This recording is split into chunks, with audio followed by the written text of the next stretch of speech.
يغفر الذنوب إلا الله ولم يصروا على ما فعلوا وهم يعلمون أولئك جزاؤهم مغفرة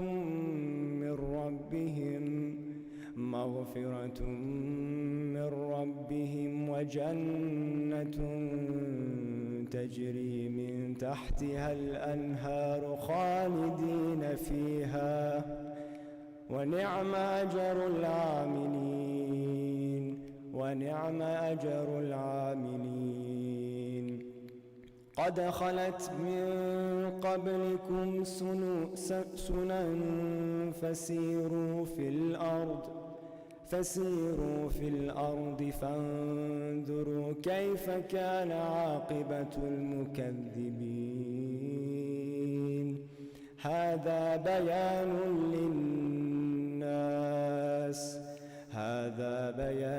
للناس وهدى وموعظة للمتقين ولا تهينوا ولا تحزنوا وأنتم الأعلون إن كنتم مؤمنين صدق الله العلي العظيم. الفاتحة مع الصلوات على محمد وآل محمد.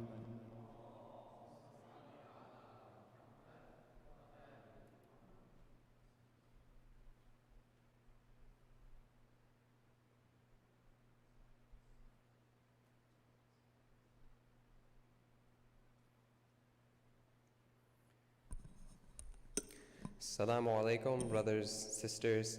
We welcome you all to our fourth night of our 2020 English Muharram program. Thank you, Brother Anwar, for another great Quran recitation. We will now be moving on to our lecture for tonight with Sheikh Abdul Rahman Shidri. Before that, I would just like to say if anyone would like to sponsor any of our nights, please feel free to confront me after the event or email us at unitednetworkofislam@gmail.com. On behalf of tonight's sponsor, I ask that you all please recite Fatiha on the soul of Hajj Mustafa Hazimi. Allah yarhamu. Bismillahirrahmanirrahim.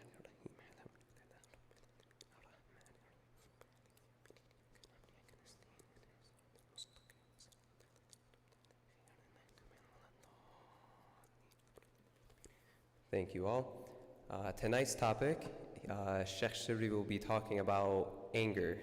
So please help me welcome him with a loud salawat.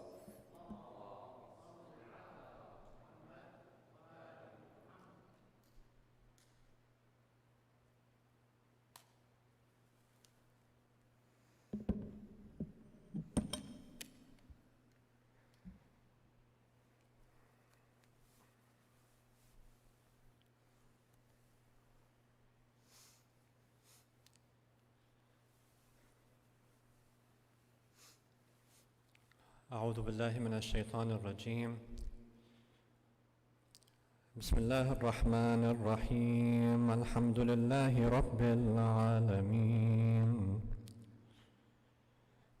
وصلى الله على رسوله المصطفى محمد خاتم النبيين وعلى أهل بيته الطيبين الطاهرين. السلام على الحسين وعلى علي بن الحسين وعلى أولاد الحسين وعلى أصحاب الحسين جميعا ورحمة الله وبركاته. السلام عليكم ورحمة الله وبركاته, dear brothers and sisters. May Allah subhanahu wa ta'ala accept your deeds and accept your attendance in these majalis, inshallah. And I ask Allah subhanahu wa ta'ala to continue granting us the blessing of attending these majalis, in giving and receiving, inshallah. In continuing the story behind the hadith of the armies of the intellect and ignorance that began a few nights ago, a hadith by Imam Sadiq alayhi salam, in which he describes that the human being lives in this world in a condition where he has a battle inside of him, an internal, spiritual, mental, existential battle. And this battle is between good and evil. Just like on the outside, we have good forces fighting bad forces. In the physical world, the human body, we have antibodies, we have viruses, bacteria. There's this constant state of struggle, constant state of good trying to overcome evil and evil trying to overcome good, light and darkness. So the internal battle is what's essential in the human being. If we look outside and we see human societies or governments or civilizations that are causing corruption or crime that's happening in society, the reason why this happens is because the individual himself has been overcome by evil inside of him. The only reason why there is badness outside and evilness outside is because the person inside himself has not overcome that bad side. So he reflects that. So in order to have a good community or a good human society, what we have to be focusing on is purifying and fixing the individuals in the community. Otherwise, you'll never have a good community. You'll never have a good society. If you focus on the outside problems and not deal with the core problem, then you're never going to be able to overcome this.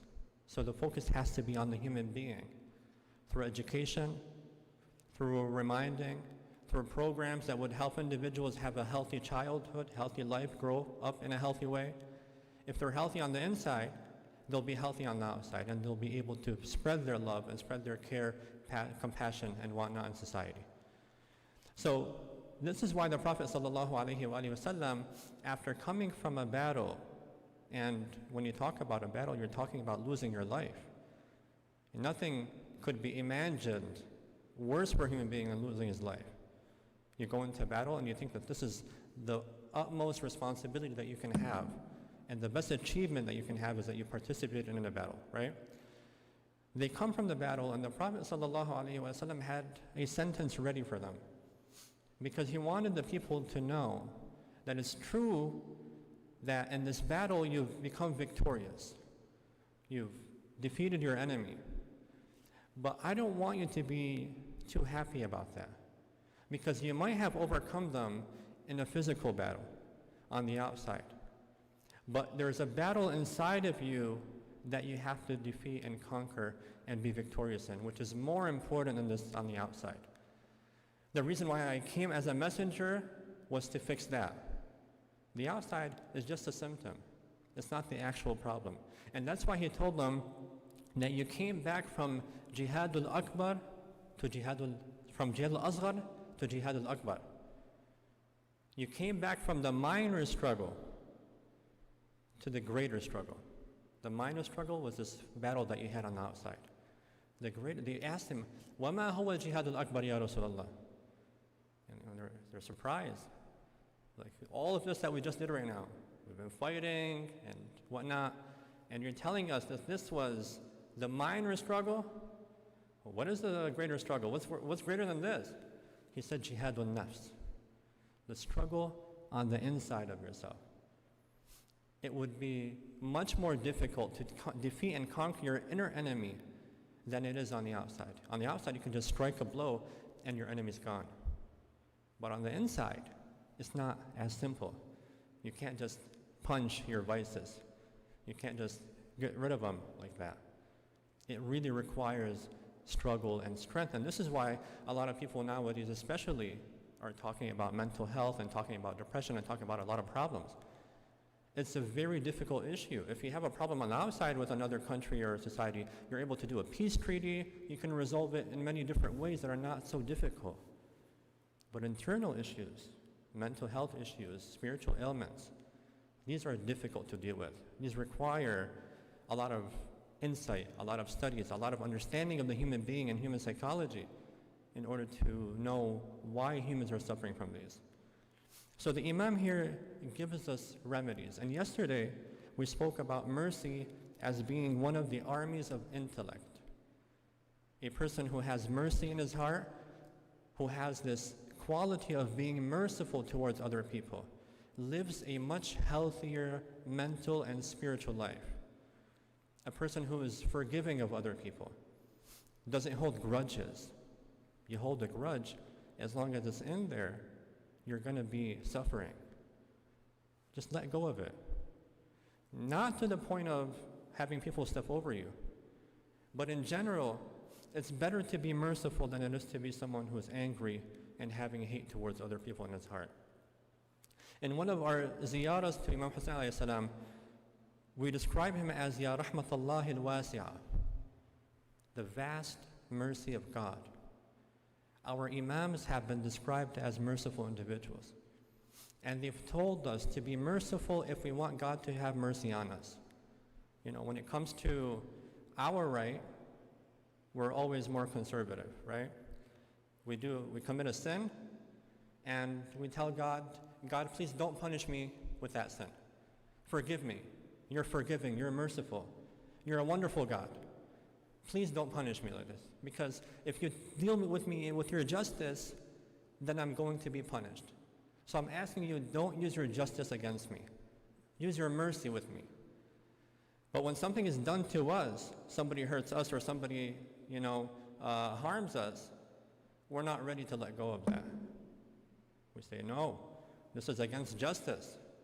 It's not right to let people do this. And suddenly you want to maintain all these high standards, but really it's not justice that you're caring about.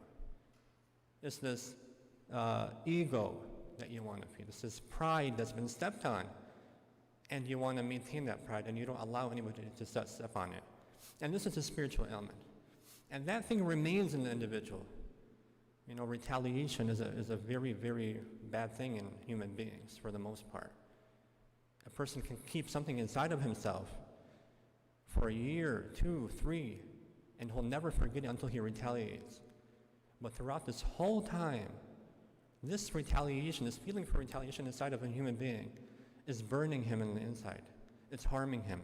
It's causing him psychological knots and problems. The moment you let go of it, you feel better. And as human beings, we've all experienced this. And I'm talking about this, and everybody knows what I'm talking about because we experience the same things. Every day, we're struggling with our emotions.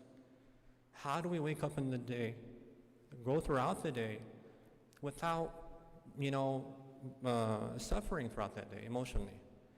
You go to work, you end up stressful. You come back home, you have a lot of stress. You wake up in the morning, you're thinking about your problems, your work, and everything in life, you're stressed.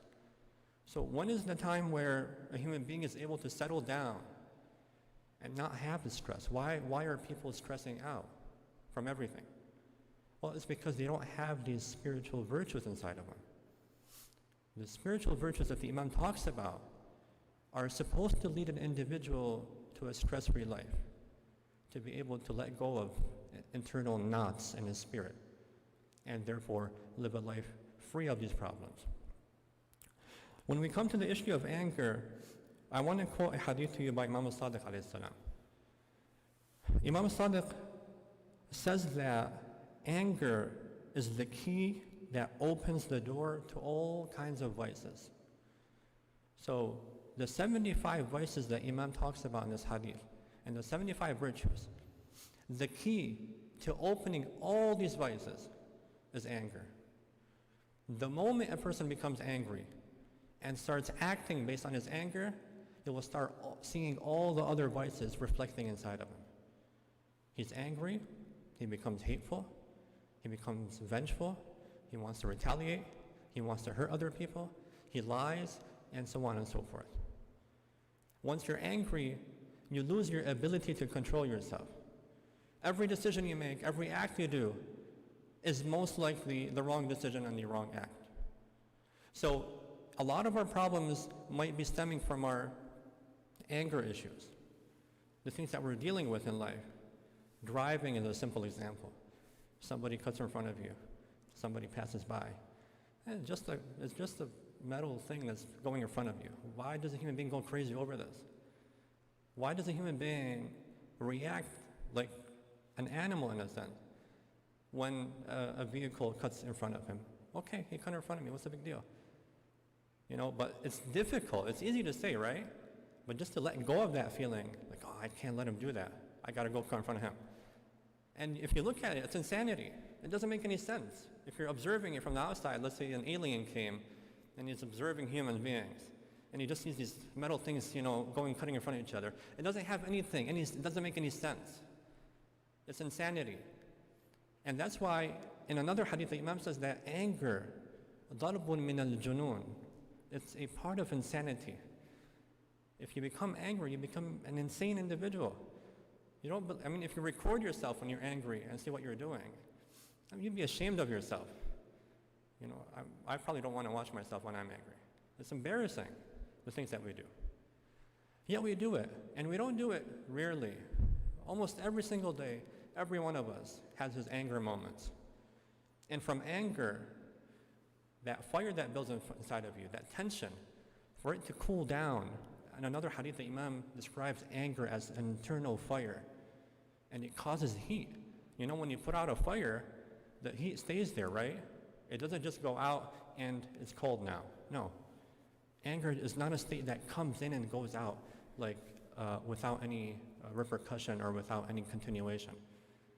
You begin with anger, and depending on your level of anger, you create an internal heat inside of you. So even if you stop being angry, you still feel it inside of you. And it's not a very pleasant feeling. So anger, in this sense, is a vice. And it causes a lot of other problems in the human being. The scholars of Islamic ethics and our ahadith, they gave remedies to help us with getting rid of anger. Now there's a lot of different ways depending on the context, depending on the circumstances, depending on how angry you are, on your personality, you deal with this issue differently. But the first step they say is that you have to sit down every single day. And this is not just for anger, this is for everything. Every person has to have a moment in his day where he sits down and just reflects on that day. We have so many ahadith where the Imam says to take yourself into accountability every single day. لَيْسَ مِنَّا مَنْ لَمْ يُحَاسِبْ نَفْسَهُ فِي كُلِّ لَيْلَةٍ. The Imam is saying he's not even our follower. And you think the Imam is disassociating himself from you over not sitting down at night and thinking about what you did throughout the day? Yes. You become disassociated with the Imam. Well, from the Imam. If you don't think about why. Because if you don't do that, as human beings, if we don't sit down and reflect and think about our problems and think about what we've done throughout our day, then the next day we're going to wake up, we're going to do the exact same thing.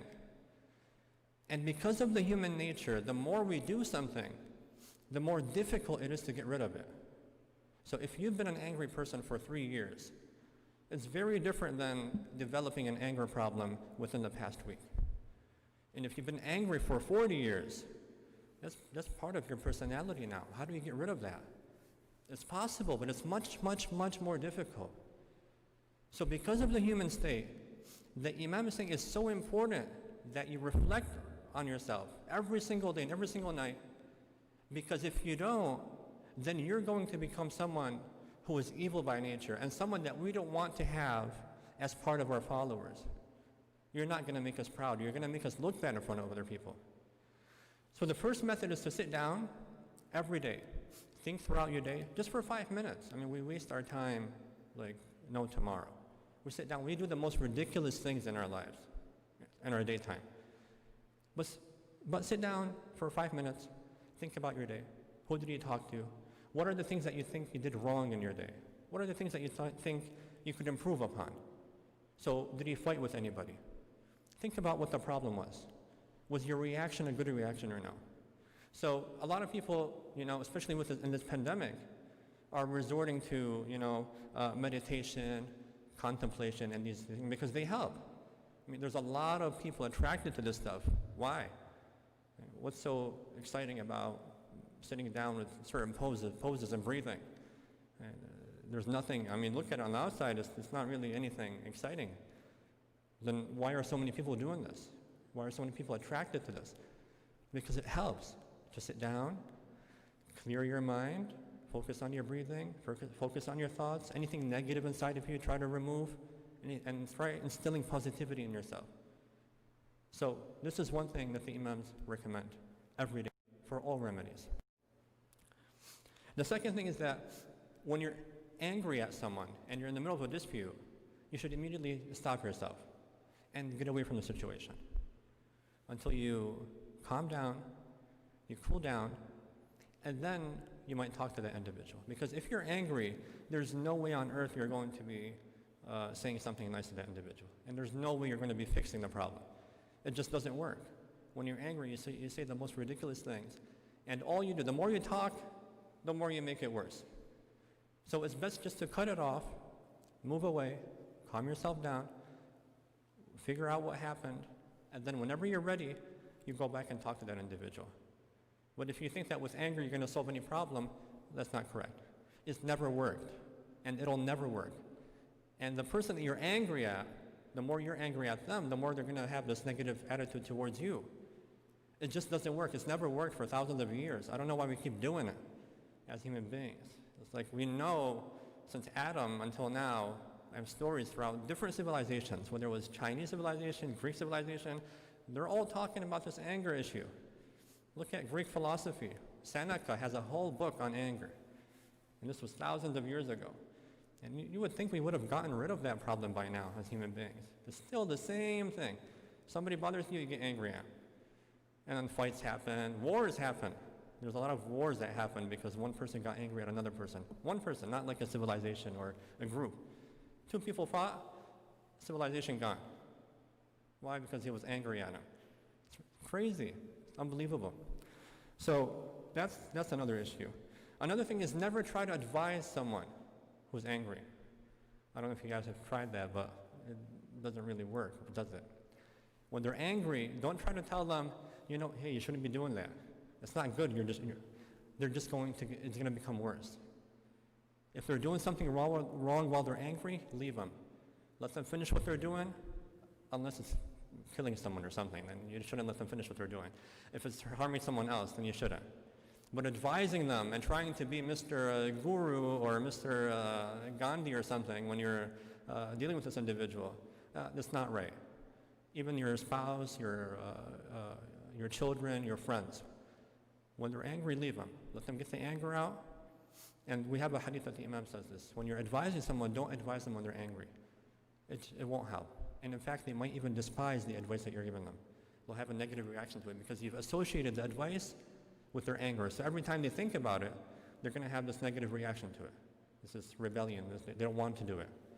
So leave them calm down, and then you can sit down with them and try to talk to them, understand them, try to see why they're angry, what happened, and try to resolve issues. Always try to resolve issues. Don't add to the problem. I'm going to finish off with 2 or 3 hadiths, inshallah, for tonight. We have a hadith by Imam al-Sadiq alayhi salam. He says, anger is such that it destroys the heart of even the wise man. A person who is considered to be wise or good in his nature, anger would even destroy his heart as well. Why? Because in another hadith, the Imam says that anger ruins faith and ruins one heart just like vinegar ruins honey. That's what anger does. It ruins a person. Imam Ali says anger is the fire of the hearts. And in another hadith he says, in anger there is destruction. And it's a very short word. Imam Ali was known for this. He would give like 3-4 words. But really, if you think about it, so much wisdom in that if we contemplate over it and try to apply it in our lives. I ask Allah subhanahu wa ta'ala to revive our hearts, purify our hearts, allow us to treat others with mercy and love and forgiveness, especially in Muharram. We can use this as a time where we pledge to ourselves and we tell ourselves that from now on, I'm going to be a more positive individual, spread more love, spread more mercy around. بحق محمد وآل محمد والسلام عليكم ورحمة الله وبركاته.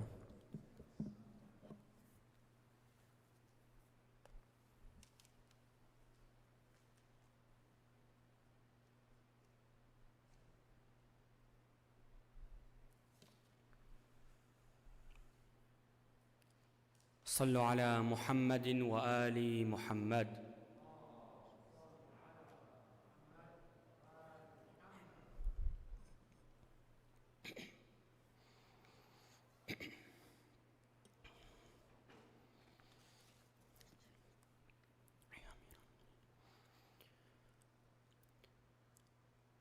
بسم الله الرحمن الرحيم.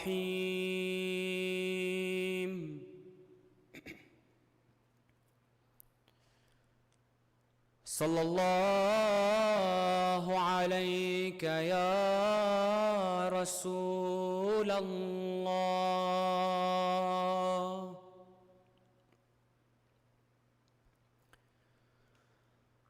صلى الله عليك وعلى ابنك الحسين المظلوم الذبيح. يا رحمة الله الواسعة ويا باب نجاة هذه الأمة. يا ليتنا ثم يا ليتنا كنا معكم سادتي فنفوز والله فوزا عظيما.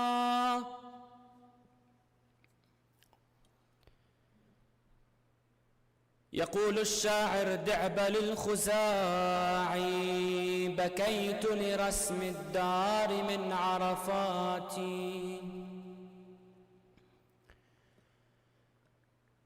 بكيت لرسم الدار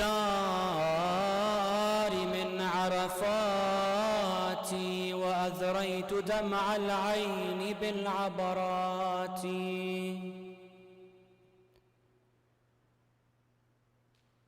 وبان عرى صبري وهاجت صبابتي، رسوم ديار أفقرت وعراتي.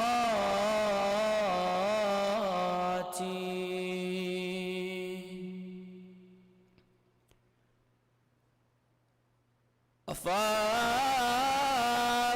لو خلت الحسين مجدلا وقد مات عطشانا بشط فراتي،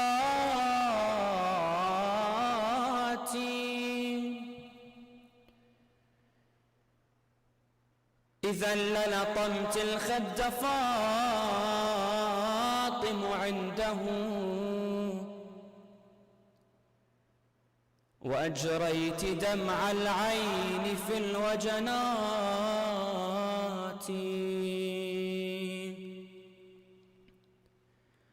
Like a rose,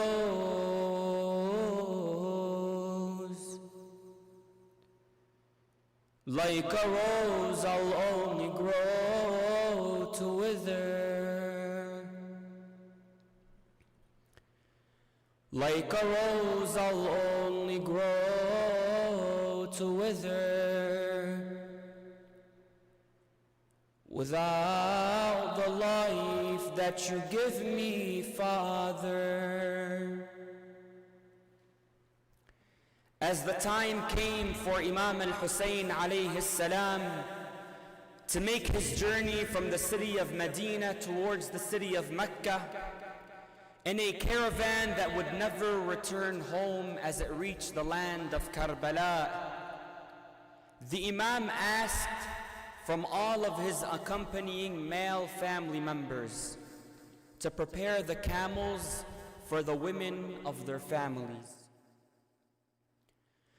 Just in that moment, a tall man in his 30s emerged from the home with two women dressed in garments of modesty.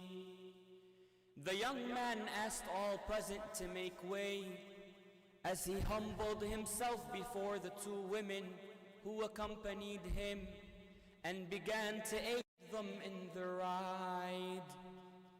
Indeed, respected mourners of Imam al-Hussein, this young man was Al-Abbas, and in his company were his sisters Sayyidah Zainab al-Kubra and Sayyida Kulthum.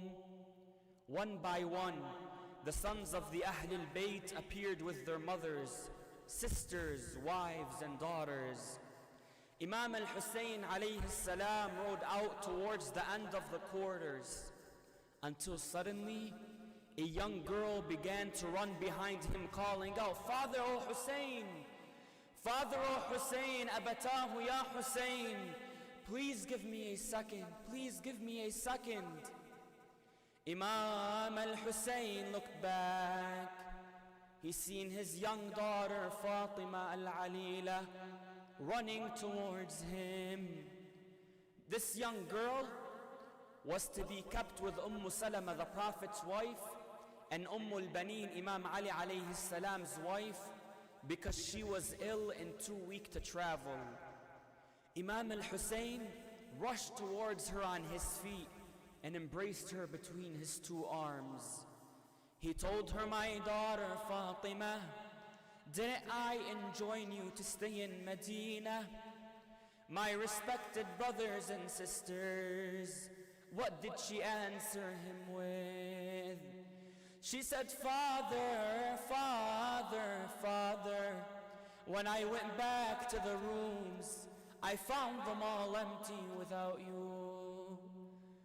When I went to our homes, the homes of those in your caravan, I found them all empty and lonely without you. The world has become gloomy in my eyes. Please, Father, don't leave me here. Please, Father, don't leave me here all alone." Imam al-Hussein alayhi salam promised her that when he arrives where he is to stay, he will send her uncle al-Abbas to come from her. He will send her uncle al-Abbas to come for her. Fatima al-Alila told her father, "Father, myself tells me that he will not return." ينشد الشاعر السيد عبد الخالق المحنى.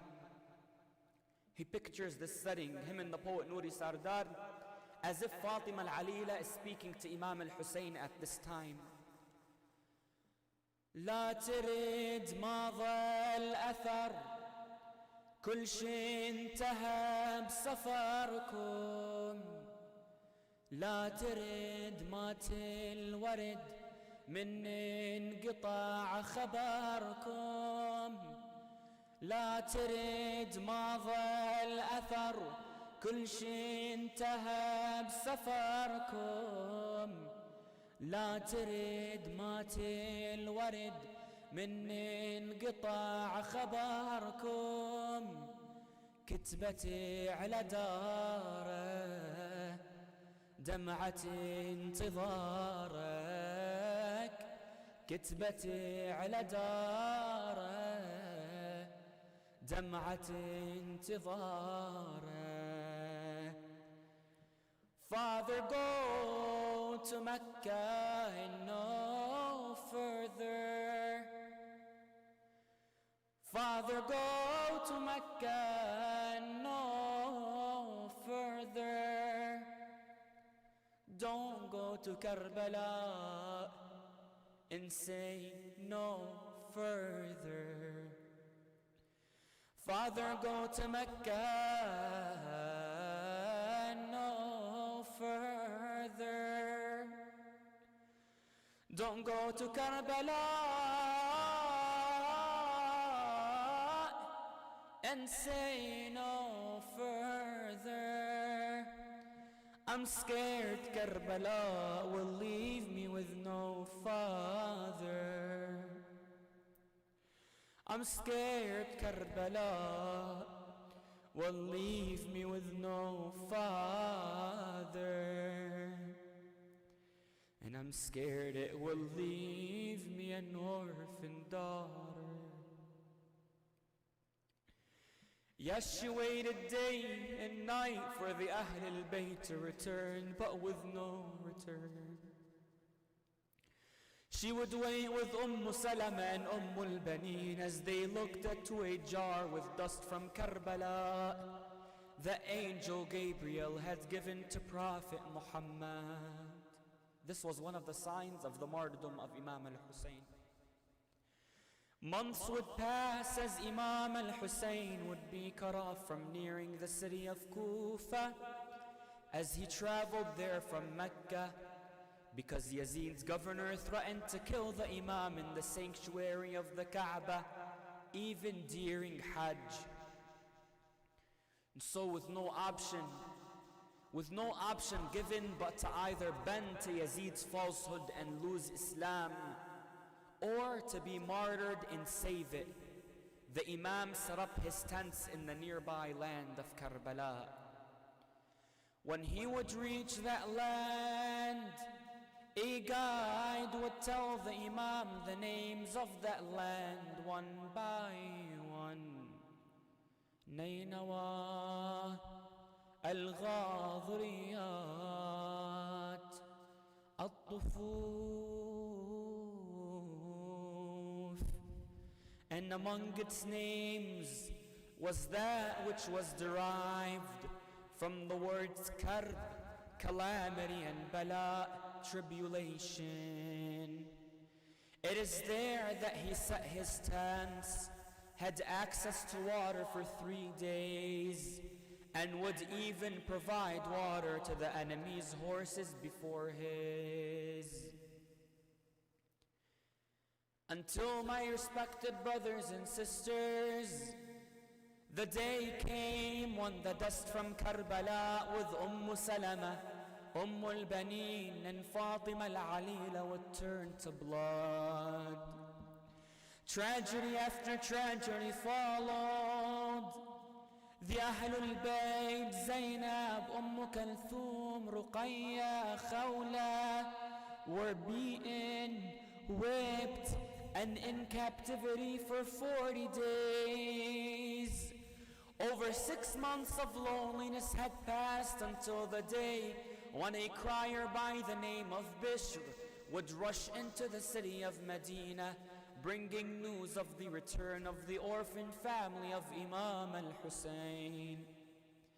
al-Banin would go to Bishr and ask him, Bishr, tell me of my son Imam al-Hussein, tell me of my son Hussein. Bishr would offer her condolences for one of her sons martyred in Karbala, but not Imam al-Hussein. al-Banin offered 4 sons along with Imam al-Hussein alayhi salam. He told her of Uthman, of Abdullah, of Ja'far, one martyr after another, until he said, may Allah make great your reward. May Allah make great your reward in your son Al-Abbas.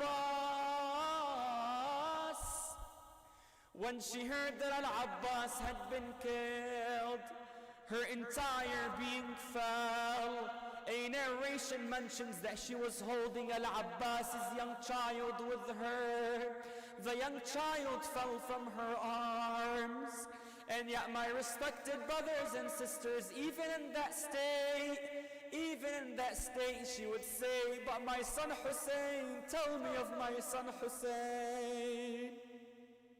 Respected mourners, Bishr then told al-Banin of what happened to Imam al-Hussein in the land of Karb and Bala, in the land of calamity and tribulation. Imam al-Hussein would forever burn in al-Banin, in Salama, and in Fatima al-Alila's hearts, as al-Banin wept for the Imam day and night, besides a model grave she made for him and his brothers, and as all the Ahlul Bayt for eternity do. Reciting poetry, and as we join her to Awalah ya Karbala, Awalah ya Karbala, Awalah ya Karbala, Awalah ya Karbala. Together. Awalah ya Karbala, Awalah يا كربلاء. Louder. أويلا يا كربلاء أويلا يا كربلاء. I can't hear you. أويلا يا كربلاء أويلا يا كربلاء أويلا يا كربلاء أويلا يا كربلاء أويلا يا كربلاء أويلا يا كربلاء أويلا يا كربلاء أويلا يا كربلاء أويلا يا شهيد أويلا يا غريب أويلا يا مظلوم أويلا يا كربلاء أويلا يا كربلاء أويلا يا كربلاء أويلا يا غريب أويلا يا شهيد أويلا يا مظلوم أويلا يا حسين أويلا يا كربلاء. Louder. أويلا يا كربلاء أويلا يا كربلاء أويلا يا كربلاء. كربلاء كربلاء كربلاء. How lofty is your rank. Karbala, how lofty is your rank. Karbala, O land of all tribulation. Karbala, how lofty is your rank and station. Karbala, O land of all tribulation. Karbala, how lofty is your rank and station. Awela, ya Karbala, Awela, ya Karbala, Awela, ya Karbala, Awela, ya Karbala. السلام على الحسين وعلى علي بن الحسين وعلى أولاد الحسين وعلى أصحاب الحسين ورحمة الله وبركاته. بسم الله الرحمن الرحيم. Let us pray for the Imam of our time, Imam Muhammad al-Mahdi. اللهم كن لوليك الحجة بن الحسن صلواتك عليه وعلى آبائه في هذه الساعة وفي كل ساعة وليا وحافظا وقائدا وناصرا ودليلا وعينا حتى تسكنه أرضك طوعا وتمتعه فيها طويلا برحمتك يا أرحم الراحمين. For the hastening of the reappearance of the Imam of our time, Imam Muhammad al-Mahdi, Ajjalallahu ta'ala farajahu al-Sharif, for the protection of all of our maraji', our scholars, and for all of the lovers, the followers, the Shia of Imam Ali alayhi salam, their living and their deceased. Please recite a Surah Al-Fatiha with a salawat ala Muhammad wa ali Muhammad. Allahumma salli ala Muhammad wa ali Muhammad. Bismillah.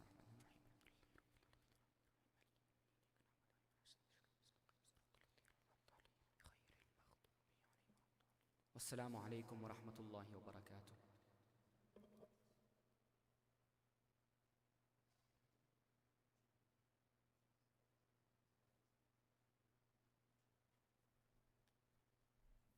Sent Brother Yunus, thank you very much. That concludes our program for tonight. Join us tomorrow at 7:30 p.m. sharp, inshallah. Assalamu alaikum wa rahmatullahi wa barakatuh.